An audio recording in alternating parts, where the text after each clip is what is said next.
Hi guys, welcome to our daily encounter. Today in Proverbs chapter 31, we begin those famous verses about the excellent wife or the virtuous wife that goes on to describe many characteristics of a good wife, an excellent wife, one that is praiseworthy.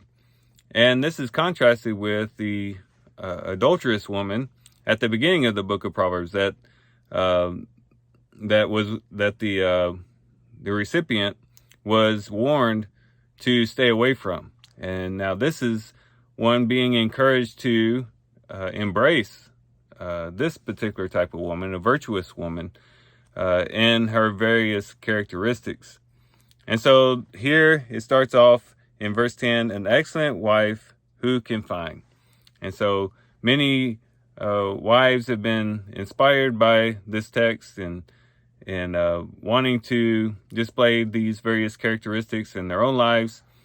But I would say that a lot of these characteristics, if not all of these characteristics, can really be applicable to all of us, especially when we think about ourselves as the bride of Christ. We as the church, as the body of Christ, as the bride of Christ, we are all the wife that ought to be excellent and virtuous. We should all be putting on these various characteristics of the virtuous wife as we are the bride of Christ. Matter of fact, in our reading today, it talks about in Revelation chapter 21 and verse 2 about the bride coming down out of heaven. We read about the bride also in chapter 19, the one that was adorned with the linen, the fine linen, which was the righteous acts of the saints. And then also in Ephesians chapter 5, we see that the church is symbolic, or that the wife, is symbolic of the church and the relationship with Christ. And so we as the body of believers are the bride, the wife, in a sense, of Christ. And so we too ought to put on these characteristics if we want to be an excellent wife, or we could say an excellent church. And one of the characteristics that we find in this virtuous woman is that she was faithful. In verses 11 and 12, it says, the heart of her husband trusts in her, and he will have no lack of gain. She does him good and not evil all the days of her life. She's faithful to him in many different ways, and trustworthy and reliable and dependable. And we read in Matthew chapter 25 and verse 23, when it talks about the parable of the talents, those who were faithful, who were able to be put in charge of the talents that they were entrusted to, even when the master wasn't there, were given a very encouraging word, a word of approval. It says, well done, good and faithful slave. This is Matthew 25 and verse 23. Well done, good and faithful slave. You are faithful in a few things. I will put you in charge of many things. Enter into the joy of your master. And that's what we all should want the Lord to say to us. Well done, good and faithful slave. You were faithful in a few things. And so we want to be faithful, trustworthy like this virtuous wife. Diligent and well. She is very diligent. That comes out in several verses, but we see it in verses 13 through 15, where it says, she looks for wool and flax and works with her hands in delight. She is like merchant ships. She brings her food from afar. She rises also while it is still night and gives food to her household and portions to her maidens. So she's just working hard, getting up while it's still, before it's even daybreak, just working hard, providing food for her household, providing even for her maidens, that sort of thing, just very diligent. And in Romans chapter 12, in verse 11, we also are encouraged to be diligent in our good works and diligent in our relationships with other people. In Revelation chapter 12, in verse 11, it says, not lagging behind in diligence, fervent in spirit, serving the Lord. So serving the Lord, in the context there, it's also serving one another. We are to be diligent, not lagging in diligence, but being fervent in spirit, working hard, being diligent is a good characteristic.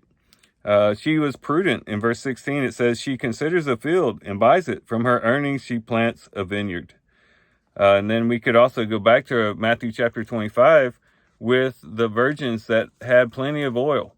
And many times in verses 2, 4, 8, and 9, in 4 different places, those wise, um, the wise virgins who had oil for their lamps are called prudent in the New American Standard. So that word is used several times for them.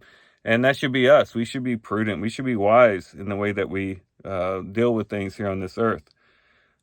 She exercises strength. In verses 17, it says, she girds herself with strength and makes her arm strong. And that same idea is also brought out in verse 25, where it says, strength and dignity are her clothing. And we too are called to be strong in the Lord. In Ephesians chapter 6 and verse 10, it says that very thing, be strong in the Lord and in the strength of his might. And 2 Timothy chapter 2 and verse 1 has a similar statement as well.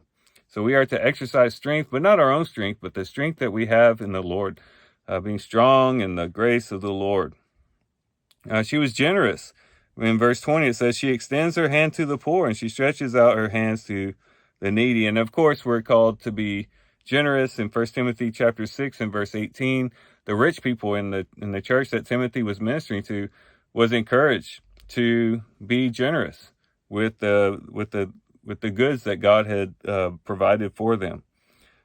She's also one who was prepared. In verses 21 through 22, she is not afraid of the snow of her house, or of the snow for her household, for all her household are clothed with scarlet. She makes coverings for herself.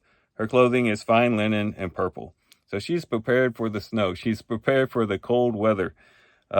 She's prepared for the future. And Matthew 25 is basically all about being prepared, where you're talking about the parable of the virgins, or you're talking about the parable of the talents, or even where he talks about doing good works to other people.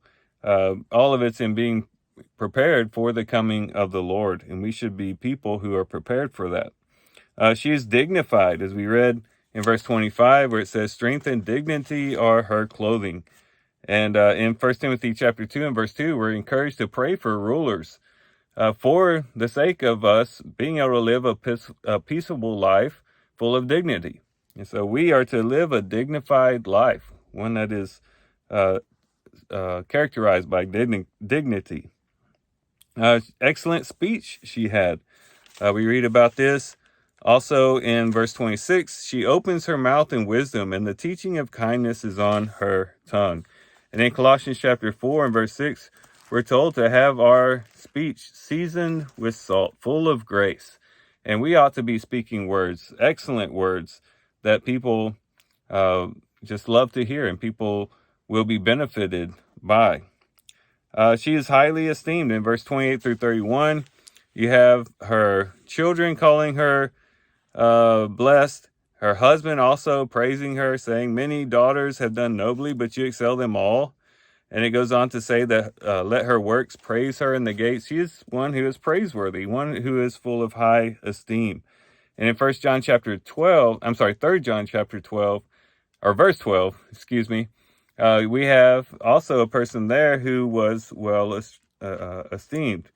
We have there Demetrius, who was looked favorably upon many different people, all people, and then also the apostles and others. It says, Demetrius has received a good testimony from everyone and from the truth itself.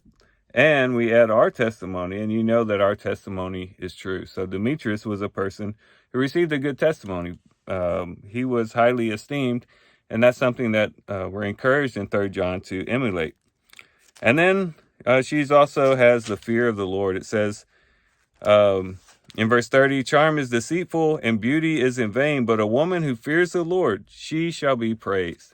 So she's a person who fears the Lord. And of course, that should be a characteristic of all of us. In Acts chapter 9 and verse 31, in talking about the disciples there, it says that they continued on in the fear of the Lord. And we too should continue on in the fear of the Lord, respecting the Lord, having reverence for the Lord, and living a life knowing that the Lord is watching what we're doing, and he very much cares about the way that we live, and we live with that knowledge day to day. So these are all the characteristics that this excellent wife has. And if we're going to be an excellent wife to Christ, that is, as the church, these are characteristics we should have. We should be faithful. We should be diligent. We should be prudent. We should exercise strength. We should be generous. We should be prepared. We should be dignified. We should have excellent speech. We should be highly esteemed. And we should walk on with the fear of the Lord. And so as we read this description of this excellent wife or this worthy woman, let's not just think, well, that's just something for wives or something like that. All of us should have these characteristics. All of us should be emulating these things in our day-to-day lives. And we can find encouragement in this text to do so. So here's some things we can think about and reflect on as we do our reading today. With that, guys, I do thank you for watching the video today. Hope you guys have a great day. Love you guys. God bless.